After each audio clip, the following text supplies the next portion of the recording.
Bonjour, bonjour, bonjour à tous. J'espère que vous allez bien, que vous avez bien passé le week-end, que la semaine s'annonce euh, très bien pour vous, en tout cas pour ceux qui ont eu le privilège de passer un très beau week-end.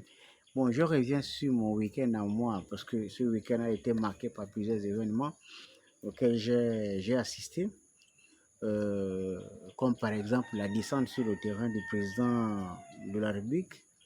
Le président de la République, évidemment, a effectué un déplacement sur l'axe Saint-Oum-Cocobiche pour visiter les travaux. Pour ceux qui ont suivi l'actualité ce week-end, vous avez certainement suivi un nombre calculable d'images du président en train de vérifier de l'épaisseur du bitume et tout le reste est juste à Cocobiche. J'étais là, j'étais dans les parages. Évidemment, parce que moi, quand je suis quelque part, je vais vérifier juste à la fin. J'ai eu cette opportunité parce que j'étais de passage. Donc, quand j'ai vu ce déplacement, je me suis dit, il faut aller juste à la fin pour vérifier. Voir, pas qu'on va te raconter, mais tu vas voir ça sur place. Et j'ai fait l'axe Saint-Oum Cocobiche. Je suis chaque étape. Je vous dis, c'est pas quelqu'un qui m'a raconté, j'étais là, juste à la fin. Et puis, juste après le lendemain, donc nous sommes au samedi, je me suis rendu du côté d'Akanda. Et puis j'ai assisté au lancement de la centrale d'achat, je crois quelque chose comme ça, la centrale d'achat. Là où on est censé acheter les choses à moindre coût pour essayer d'alléger le panier de la ménagère, thème générique. Vous savez, je vais vous dire une chose sincèrement. C'est-à-dire qu'il y a des moments quand tu te déplaces, tu as même de te demander si tu es entouré de Gabonais. Parfois, je me demande si les gens aiment ce pays. Parce que d'après la définition que nous avons de l'amour, lorsque tu aimes une personne, il y a un certain nombre de choses que tu ne peux pas faire, que tu ne peux pas initier à l'encontre de cette personne. C'est technique et même possible. C'est même pas logique. Le Gabon, c'est le seul pays où les gens proclament tous les jours aimer le pays, mais ils agissent différemment. C'est pas possible, je pense. Le président est allé vérifier les travaux de la route, voir la conformité. Et moi, je vais vous dire, sur ce même tronçon là où le président allait vérifier là, le gouverneur de la province de l'Est hier était sur ce même tronçon. Et moi, j'avais surpris, j'étais les passages et j'ai vu la délégation de madame le gouverneur faire le tronçon. Moi, j'ai accompagné cette délégation. Qu'est-ce que madame le gouverneur allait faire là-bas? Elle allait vérifier un rapport rédigé par les administrations du pays, plusieurs ministères, y compris la présidence de la République, qui faisait partie des effectifs de la délégation. Ils ont envoyé un document comme ça, département de l'agriculture et autres, comme ça. Qu'est-ce qu'on trouvait dans ce rapport? 4 pieds des bananiers. On disait que ça faisait un demi-hectare. Quelqu'un qui a planté un petit jardin d'oseille, il dit que c'était une plantation. Quelqu'un qui avait 3 manguiers ou 4 manguiers a dit que c'était un verger. Donc ils ont aligné ça comme ça et ça a donné un volume comme ça. Je vous rappelle que c'était les Gabonais qui ont fait ça. Et sur cet axe-là, cette route, comme là, l'avait précisé M. Michel Menga, que c'était un rêve. C'est un rêve aujourd'hui de voir cette route se réaliser. Michel Menga, ancien ministre, que c'était un rêve. Donc, les gens, la route arrive chez vous, mais ils ont ce volume-là en termes de facture. Et donc, il y a de cela quelque temps, un parti politique a organisé une sortie. Et lors de cette sortie, ils ont une notion qui est ressortie de cette sortie, l'ingouvernabilité. C'est le parti du président Simplice, Alain Simplice Bongoué, pour ne pas le citer. L'ingouvernabilité, c'est quoi? Moi, je prends le concept et j'essaie de vous expliquer. C'est le fait d'être gabonais et de travailler contre les propres intérêts, contre les intérêts de ton propre pays. Ça veut dire que de là où tu es, tu combats le pays sans le savoir.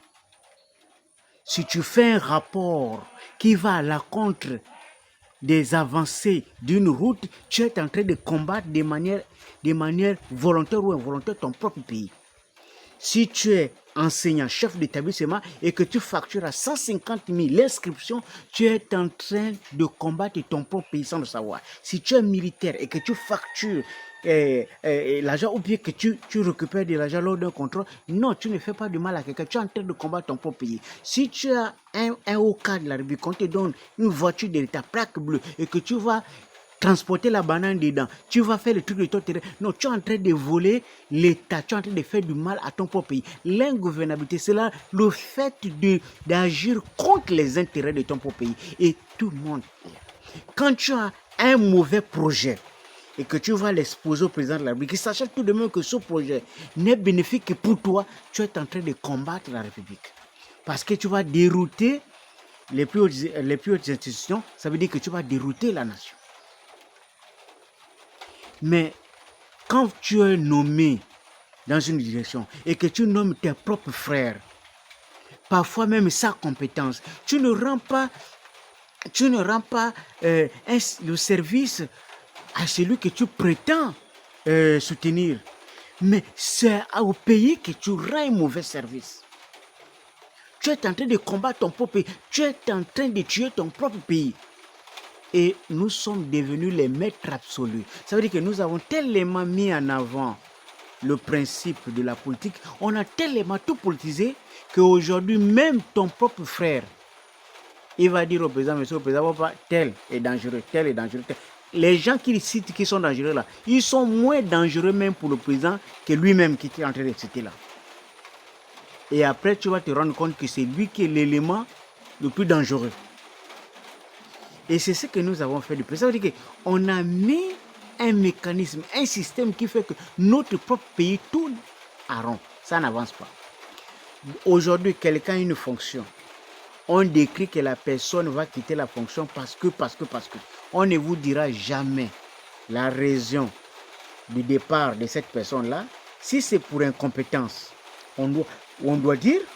Si c'est pour insuffisance, peut-être qu'il a mis la main dans l'argent de la gestion. On doit dire, dans ce cas d'espèce, s'il a un lien avec de l'argent qu'il a touché, il doit normalement aller en prison, pas subir un renvoi simple.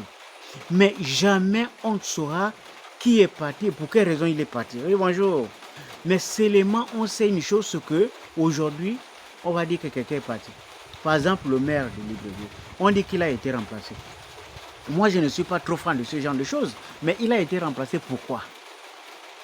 Est-ce que c'est pour incompétence? Si c'est pour incompétence, comment il a fait pour devenir maire, pour être élu? S'il a été imposé, pourquoi il a été imposé? Quels sont les critères qui ont facilité à ceux qui sont imposés? Si ce n'est pas le cas, pourquoi vous avez accepté au départ? Pourquoi ne pas faire opposition au départ? Et s'il est parti pour quelle raison? La mauvaise gestion, qu'est-ce qu'il a fait? Et si c'était un problème lié à l'argent, pourquoi est-ce que ce n'est pas au niveau des juridictions que ça se règle? Il y a des tas, et puis c'est un fou artistique.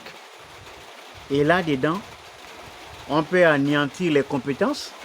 Parce que si la personne qui est démis de ses fonctions, c'est sur la base des mensonges, vous êtes en train de perdre une compétence parce que quelqu'un dérouillé, quelqu'un qui est vacciné dans sa langue est allé raconter les bêtises et on peut sanctionner un innocent. Mais c'est quand même notre pays. Comment est-ce qu'une population va combattre son avenir? Comment? Si vous êtes à côté du président, que vous voyez que le président fait quelque chose de bien, dites que le président fait quelque chose de bien. Demain, si moi je prends mon téléphone et je dis, moi j'estime que le président, ça n'a pas été bien fait, on va dire tu es dans l'opposition. Mais c'est quoi l'opposition? Vous avez déjà vu l'opposition, la définition de l'opposition c'est quoi? Quelqu'un qui alerte pour une situation qu'il estime qu'elle n'est pas correcte. Vous dites que c'est un opposition. Donc la situation qui n'est pas correcte, vous préférez la laisser demeurer ainsi jusqu'à ce que ça devienne de plus en plus grave. C'est en ce moment-là qu'on va chercher à réparer. Mais vous êtes témoin d'un événement. Comme moi, j'étais sur l'axe Ntoum-Kokobich. J'ai vu le président, il était lui-même au volant de son pick-up. Donc, moi, je vais venir et puis je vais vous raconter à la télévision que non, j'ai vu le président, il est venu par hélicoptère, il est venu alors que j'étais là. Non, quand quelque chose est physique, quand c'est visible, il faut dire ce que vous avez vu. Et quand c'est que tu n'as pas vu, ne raconte pas. Moi, j'étais là. Moi, j'ai vu le président au volant de son pick-up. J'ai vu comment il a testé au niveau des PC de la route. J'ai vu comment il donnait les instructions. En ce moment, quand tu as vu, tu fais le rendu de ce que tu as vu. Tu ne fais pas des commentaires. Et c'est ce qu'on a envie de faire. Quand je suis parti à la centrale d'achat, j'ai vu que le litre d'huile était à 990. Chez le boutiquier, j'ai pris le même litre d'huile chez le boutiquier et à 1000 francs. Donc le différentiel est de 10 francs. Si tu prends de PK14 jusqu'à Kanda, pour un différentiel de 10 francs, tu peux te dépasser. Ce sont des choses élémentaires. Il faut les poser sur la table et puis évoquer la situation. Ceux qui ont préparé ce dossier, est-ce qu'ils ont communiqué sur ce dossier? Est-ce qu'ils ont communiqué sur les avantages, sur les inconvénients d'une telle opération? Est-ce que ça a été communiqué? Est-ce qu'on sait quels sont les acteurs qui participent à ce vaste marché? Combien ils gagnent? Quelles sont les retombées pour le pays? Est-ce que tout ça, ça a été dit? Non. Parce que nous autres, nous on n'a pas... Quand ça concerne le pays, on implique tout le monde. On devait voir quand un projet est d'ordre national, quand ça implique les populations, la communication doit être nationale. On doit impliquer tout le monde pour rendre public ce qui s'est fait. Parce que c'est quelque chose qui concerne le plus grand nombre. Ça ne peut pas se faire dans le secret. Et ça ne peut pas être médiatisé par une portion de personnes comme s'il s'agissait d'un projet d'une entreprise ou quoi. Je crois que si on veut un pays fréquentable et un pays qui peut attirer les investisseurs, les vrais investisseurs, il faut forcément passer par le nettoyage d'un certain nombre des éléments qui bloquent et qui bloquent le processus de développement. C'est un problème de mentalité. On ne peut pas évoluer dans un pays où tout est si compliqué, où pour avoir un petit service, même pour un document, il faut monnayer, ou pour avoir telle chose, il faut monnayer. Ce ne sont pas des dénonciations, ce sont des faits réels. Et ça, on ne va pas dire à quelqu'un qu'il faut aller prouver ça au tribunal, il faut faire ça. Non, ce sont des faits réels. Il y a une différence entre ce que l'on dit qui n'existe pas et ce qui existe mais que l'on dit. Empêcher que l'on dénonce ce qui existe, c'est simplement retarder le processus parce que forcément ça va déclencher. Les nominations ethniques, ce n'est pas de la dénonciation, c'est une réalité. Les nominations familiales, ce n'est pas de la dénonciation, c'est une réalité. Ce qui relève de la réalité, c'est physique. On n'a pas besoin d'interdire de dénoncer. Parce que lorsqu'on interdit la dénonciation, c'est juste qu'on retarde le processus. Parce que tôt ou tard, les gens en auront marre. Ils vont se dire que mais non, pourquoi ce sont les mêmes familles? Pourquoi ce sont les mêmes? Pourquoi ce sont les mêmes dans la province? Pourquoi ce sont les mêmes dans le département? Pourquoi ce sont les mêmes ethnies? Pourquoi? Ça va forcément revenir. Parce que les compétences ont été diversifiées depuis longtemps. Donc on ne peut plus comprendre qu'il y ait une maîtrise absolue de certains au détriment des autres. Ça ne peut plus s'expliquer. En 2026, ça ne peut plus s'expliquer. C'est tout bonnement impossible. C'est pour cette raison qu'on dit, si on a un peu de recul, on va comprendre qu'il est nécessaire de changer de paradigme, de mots.